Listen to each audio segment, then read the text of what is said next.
اگر اس قسم کی گفتگو ہے شبلی فراز صاحب کہ جو کہ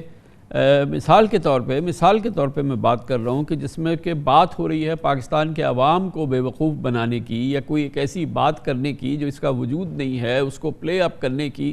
تو اب وہ جس نے بھی کی ہے وہ تو ثانوی بات ہے نا، پرائمری امپورٹنس تو یہ بات ہے نا۔ نہیں ثانوی نہیں ہے، نہیں سوری کامران خان صاحب، بہت احترام کے ساتھ، میرے لیے آپ بہت قابل احترام ہیں۔ یہ کیسے ہو سکتا ہے کہ یہاں پہ تو سیلیکٹیولی جو چیز پولیٹیکلی سپوزڈلی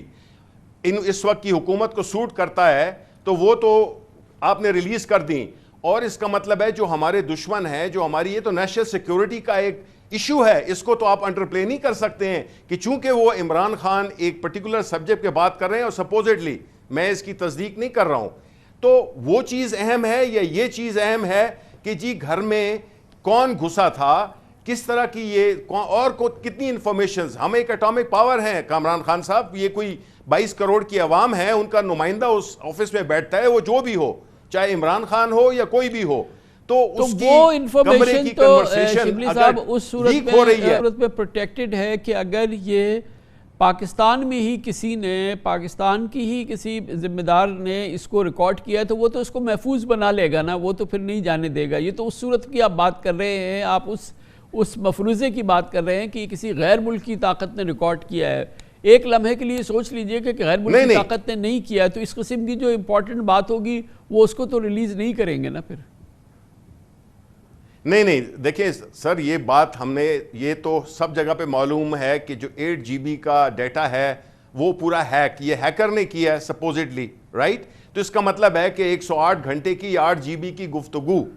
پرائم منسٹر کی وہ پوری ٹیپ ہوئی ہے، اور وہ کسی ایک نامعلوم شخص کے پاس ہے، یا ہیکر ہے یا گروپ آف ہیکرز ہے، مجھے نہیں پتا اس کا، لیکن یہ تو طے ہوا ہے کہ یہ 8 GB کی، جو کہ بہت بڑا ایک وہ ہوتا ہے، والیوم ہوتا ہے کسی بھی ڈیٹا بیس کے لیے۔ یہ فرمائیے گا، دیکھیں ہمیں اپنے پاکستان کی بات کرنی ہے، پولیٹیکل پوائنٹ سکورنگ میں تو اس کا لب لباب تو کامران خان صاحب، اس کا لب لباب تو سائفر کا پہلے دن بھی یہی تھا، پہلے تو مانا نہیں جا رہا تھا کہ سائفر ہے۔ ہنا ربانی کھر نے پرسوں ترسوں بھی اناؤنس کیا ہے کہ جی سائفر ایگزسٹ کرتا ہے، اور وہ ہم نے بھیجا تھا سپریم کورٹ کے چیف جسٹس کے لیے بھی، وہ اسپیکر نیشنل اسمبلی کو بھی، اور فورن آفس میں بھی، اور جو نیشنل سیکیورٹی کاؤنسل کی میٹنگ ہوتی ہے اس میں سارے chief of army, chief of navy, air force, مسلح افواج کے لوگ اور جتنے بھی ذمہ داران ہوتے ہیں اس میں شامل ہوتے ہیں۔ اور اگر آپ نے DGPR کی جو سنائی ہے ریکارڈنگ، اس میں بھی یہ کہا ہے کہ جی مداخلت، یہ تو سیمینٹکس کی بات ہو گئی کہ ہم اس کو